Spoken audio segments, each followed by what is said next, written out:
آیت الکرسی 5 فرض نماز کے بعد سنت کے لیے جگہ بدلتے بدلتے پڑھنا اہتمام کے ساتھ، جنوں کے سلاطین پر نسترف حاصل ہو جائے گی، لیکن کام کوئی نہ لینا، کام کوئی نہ لینا۔ اور 3 آیتیں آیت الکرسی 3 دفعہ پڑھنے کے بعد 3 آیتیں پڑھ لو اور جنی کو دم کر لو، اسی وقت افاقہ ہو۔ یا معاشر الجن والانس ان استطعتم ان تنفذوا من اقطار السماوات والارض فانفذوا لا تنفذون الا بسلطان۔ 2 وَلَقَدْ عَلِمَتِ الْجِنَّةُ إِنَّهُمْ لَمُحْضَرُونَ وَمَا خَلَقْتُ الْجِنَّ وَالْإِنسَ إِلَّا لِيَعْبُدُونِ۔ یہ 3 آیتیں پڑھو، اور پڑھنے سے پہلے اپنے اوپر بھی کچھ پڑھو، کہ ایسا نہیں کہ شادولہ بنا جائے تو سے پہلے اپنے آپ کو سیر کرو تب کام بناؤ۔ اور اس کے لیے یہ طریقہ ہے کہ آیت الکرسی میں ناغہ نہ کرے، اگر کبھی بھول گئے تو ایک ہی ٹائم میں پھر 25 مرتبہ پڑھ لیں، فجر میں پڑھ لیں، عشاء میں پڑھ لیں، 25 مرتبہ۔ آیت الکرسی کو روح کا حصہ بنا لیں، روح کا حصہ۔ مجھے پتہ نہیں تھا، میں ایک جنی کو دیکھنے گیا تو جب اٹھنے لگا تو کرسی میرے ساتھ اٹھتی تھی، کرسی باندھ لی میرے ساتھ۔ کچا عامل نقصان کرتا۔ آپ کو بھی نصیحت للہ ولرسولہ وفی صالح امرکم، کثرت سے آیت الکرسی پڑھا کرو، خاص کر نمازوں کے آگے پیچھے۔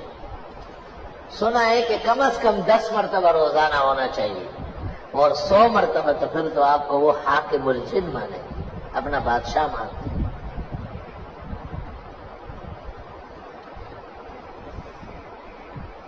ایک جن نے مجھے کہا کہ آپ آیت الکرسی بند کر دیں، ہم سب کچھ آپ کا کر لیں گے۔ میں نے کہا میں لعنت بھیجتا ہوں، مجھے نہ تو چاہیے نہ تیرا سب کچھ چاہیے، آیت الکرسی پڑھوں گا۔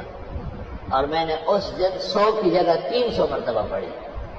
تو اس نے مجھے ایک کاغذ پہ لکھ کے دیا کہ ہنی اللہ کا علم و کل مبارک، بارک ہو آپ کا یہ علم، الحمدللہ۔ میں نے کہا مجھے تمہاری پناہ نہیں چاہیے، کوئی ضرورت نہیں، آج ہے کل تیرا موڈ آف ہو جائے گا، پھر میری پٹائی کرو گے۔ آیت الکرسی مختلف اکابر علماء اور اولیاء مختلف تدابیر کے ساتھ پڑھتے تھے۔ حضرت صلی اللہ علیہ وسلم نے بھی بعد الفرض، بعد الصلاۃ پڑھنے کو فرمایا ہے۔ کہتے ہیں دنیا کی زندگی عزت سے اور بوقت موت آرام و راحت، اور قبر میں نجات عذاب قبر سے ہو جاتی ہے، بشرطے کہ ہر نماز کے بعد 1 مرتبہ پڑھے۔ شمس الائمہ نے مبسوط میں کہا ہے، اور کاسانی نے بدائے میں، اور ابن نجیم نے بحر میں، اور ابن الحمام نے فتح القدیر میں، اور محدث بنوری نے معارف السنن میں، کہ جن فرائض کے بعد سنن ہے جیسے ظہر مغرب عشاء، وہاں یا تو سنتوں کے لیے جگہ بدلتے بدلتے اس کو پڑھ لیں، اور یا یہ کہ سنتوں سے فراغ پر پڑھ لیں، اور جن نمازوں کے بعد سنن نہیں ہے جیسے فجر و عصر، بے شک وہاں آپ نماز کے بعد پڑھیں۔ اس عاجز اور فقیر اور نابکارہ کا یہ اعتقاد ہے کہ ادائے سنت کے لیے تو یہی کافی ہے، البتہ مختلف فوائد و برکات کے حصول کے لیے اس کی تعداد بڑھا دی جائے۔ ہر نماز کے بعد 3 مرتبہ، اور اگر صبح و شام پڑھنا ہو تو 25 مرتبہ۔ عمر بھر کے لیے جنی شیطان آپ کا کچھ بگاڑے گا نہیں، بلکہ ہاتھ جوڑ کر آپ کے سامنے خدمت کے لیے کھڑا ہو۔ ناغہ نہ کرے، بدناغہ بڑا خطرناک ہے۔ بزرگان دین کہتے ہیں ہر شخص وظیفے سے فضا میں اڑ سکتا ہے، لیکن افسوس کہ وہ ناغے کا شکار ہو جاتا ہے۔ بخاری شریف میں ہے، رسول اللہ صلی اللہ علیہ وسلم نے صدقات کے اوپر ابو ہریرہ کو مقرر کیا، ذرا خیال رکھنا۔ وہ کھجوریں گھٹتی تھی. آپ نے کہا آدمی تو آ رہا ہے، لے جا رہا ہے. تب وہ رہے ذرا تو چوکیدارہ کیا. تو ایک آدمی آیا اور وہ کھجوریں اٹھانے لگا. تب وہ رہے نے پکڑ لیا اسے. آقا مانتا ہوں درخت کے اور پلر کے ساتھ، ستون کے ساتھ، اور مدینہ کے بچے ہیں، صبح تم سے کھیلیں گے. اس نے کہا پیغمبر رحمت للعالمین ہے، معاف کر دیں گے. تو ہی معاف کر، بے عزتی سے بچا. میں تمہیں علاج بتاتا ہوں. یہ آیت الکرسی پڑھی جائے تو پھر اس جگہ ہم آ نہیں سکتے.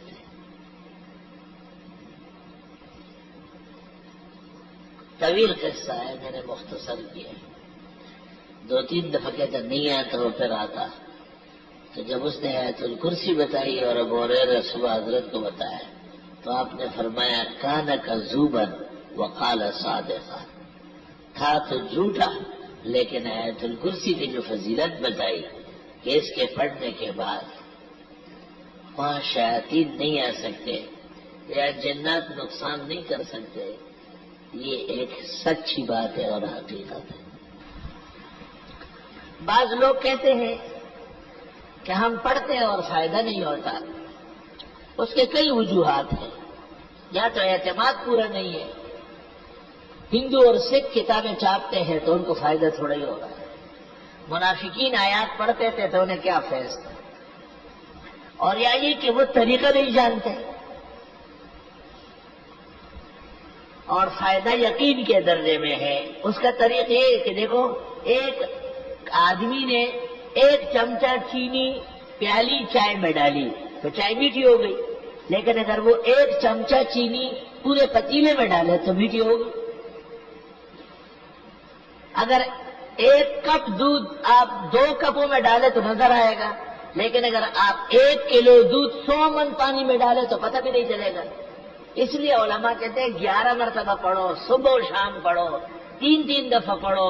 وہ آدمی کو دیکھ کر کے اس کا معیار مقدار بڑھاتے ہیں.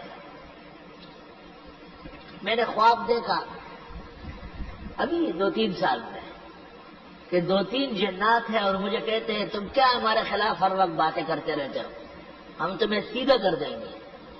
میں نے کہا مجھے میں نے کہا 1 سیکنڈ نہیں لگے گا. تو میں نے آیت الکرسی پڑھنا شروع کی تو مجھے کہا ہم آپ کے آیت الکرسی سے نہیں ڈرتے.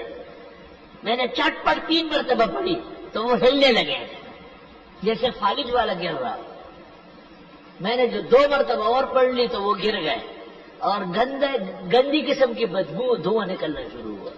میں نے اس دن پر اثر میں بھی لوگوں کو کہا کہ اس زمانے میں آیت الکرسی کا مقدار بڑھانا ضروری ہے. بڑے پیمانے پر پڑھو. بزرگان دین کے عمل میں کیوں اثر ہے؟ انہوں نے اس کو پختہ کیا ہوتا ہے. پختہ آپ پہلے دن چٹنی نہیں بنا سکتے، انڈا نہیں بنا سکتے، لیکن جو لوگ بنانے لگے ہیں وہ دیکھ پکواتے ہیں. 10,000 اور 20,000 آدمیوں کا کھانا ایک شخص پکاتا ہے. اس کو پتہ نہیں کہ اگر خراب ہو گئے تو اس کو کیا جواب دوں گا. پورا اعتماد ہے اپنے کام میں، کیوں خراب ہو. یہ کہ آیت الکرسی پڑھنے کے بعد زمین سے آسمان تک فولاد کا قلعہ بنتا ہے اور اس میں یہ غیبی مخلوقات، نظر نہ آنے والے اشرار اور یہ دوسری کائنات مفسدین یہ داخل نہیں ہو سکتے. احادیث مبارکہ سے پتہ چلتا ہے کہ کسی نہ کسی نماز کے ساتھ آیت الکرسی پڑھنا چاہیے. اس عاجز اور فقیر پر تسلسل حیات کے ساتھ یہ واضح ہوا ہے کہ کم از کم 25 مرتبہ روزانہ آدمی آیت الکرسی پڑھے. خواہ فجر کے وقت پڑھے، ہر نماز کے ساتھ 5 دفعہ پڑھے، رات کو پڑھے اور پورا ورد کرے 100 مرتبہ کا تو اور ہی بہتر ہے. اور جب ضرورت شدید ہے تو 5 دفعہ پڑھے. موجودہ دور میں حالات ابتر ہے، موسم خراب ہے، شہری آلودگی ہے، نیک لوگ اور اہل حق نشانے پر ہیں. اس لیے یہ عاجز اور فقیر طلباء سے کہا ہے کہ 100 مرتبہ پڑھے.